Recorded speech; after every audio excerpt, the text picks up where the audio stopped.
Hey ladies and gents of YouTube, Buck 2013 here. Today we're dealing with changing hood shocks on a 1997 Ford Explorer. This method's going to work pretty much for any vehicle, but let's go ahead and show you what we're dealing with here. You open up the hood and it's holding up pretty good, but when I'm working underneath here, it occasionally and slowly works its way down. So basically, these hood shocks underneath here, they eventually go bad, and they're just a cylinder, and they're really easy to change. The tools you're going to need are pretty basic. You need to have a way to hold up your hood. I have a metal rod. The best way to do it actually would to have a second person around so they can just hold it up. When I changed it on my Ford Explorer, my Crown Vic, I just put it on top of the engine manifold and put it up under the middle of the hood. But as you can see, my Explorer has kind of a shield that's in really good shape still, and you don't want to put stuff up against it, especially when you're using it to hold up the weight of the hood, because it's just going to crack it and break it.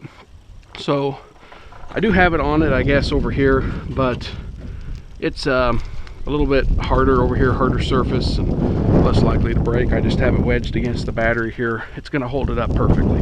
So really simple, really simple. Underneath here, these shocks just have a clip. I get it on the right side.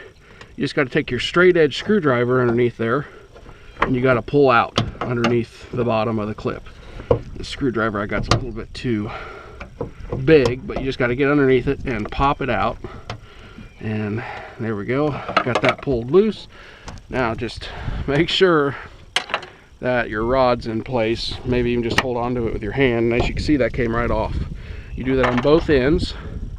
So let me get down here to this one, and like I said, get yourself a little bit smaller straight edge than what I have. These shocks, I'm never going to use them again, so it's not going to hurt if you kind of bend the clips off. Of course, you know, if you're gentle enough, like I was with the top part, you won't actually break it off. But get yourself the right size straight edge, and there you go.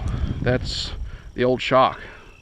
So before we even take the other one off, it's pretty safe practice. Just go ahead and take one of your new ones and stick it on there, because once you get one of the new ones on, one of these new ones will hold it up without the prop rod.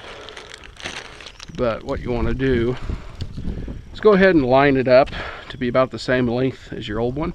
That way it'll go right on with no problem. These things are cheap, guys. I bought these off of Amazon for like $15. Of course, make sure you support your local communities, whatnot. Buy them from your local O'Reilly's or AutoZone, whatever you feel like doing. But yeah, just pop it on there. Don't pry on it. Now that I said that, I actually didn't do it. You may have to push down on your shock a little bit because it may not be perfectly lined up. That's why you want to line it up before you start trying to put it on there.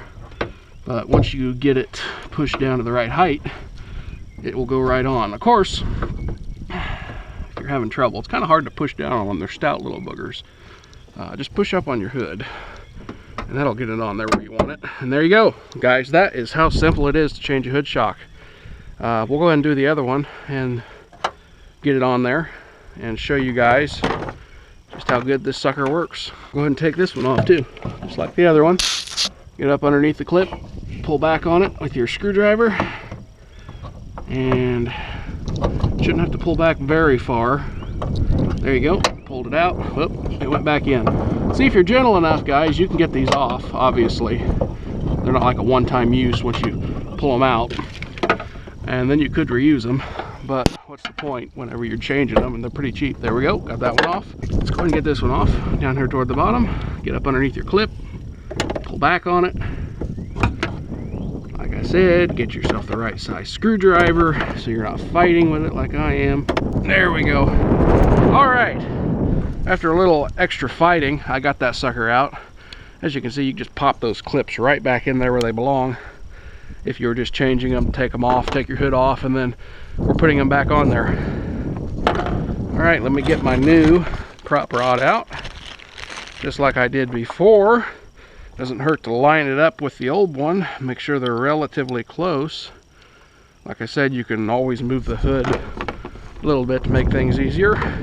as I said earlier, you don't need to move the clips. They'll pop right on. So, bam. And move the hood just a little bit. Okay, this one not so easy. I was hoping I was just gonna go bam again. There we go. Bam. Look at that, guys. Held straight up, perfect shape. My basically brand new 97 Explorer. I know it's not new. And sadly, I already know of a couple places it's gonna start rusting soon, but there you go. They did a really good job detailing this engine too. There you go, guys. Let's go ahead and push down on this thing. Oh yeah, lots of tension. Look at that. Bring it down about halfway, still staying up. Now I can work on my vehicle, not have the thing dropping on my head. Hopefully that helped you guys out. I know it's pretty simple, but I know there's a lot of people out there that have questions about it, and hopefully this video helped you out. Hopefully it wasn't too long and rambly. I'm well known for that, but yeah, I like to do things all the way through. So hopefully it helped. Give me a like, guys. Subscribe if you want to see more of my stuff, and I'll see you later.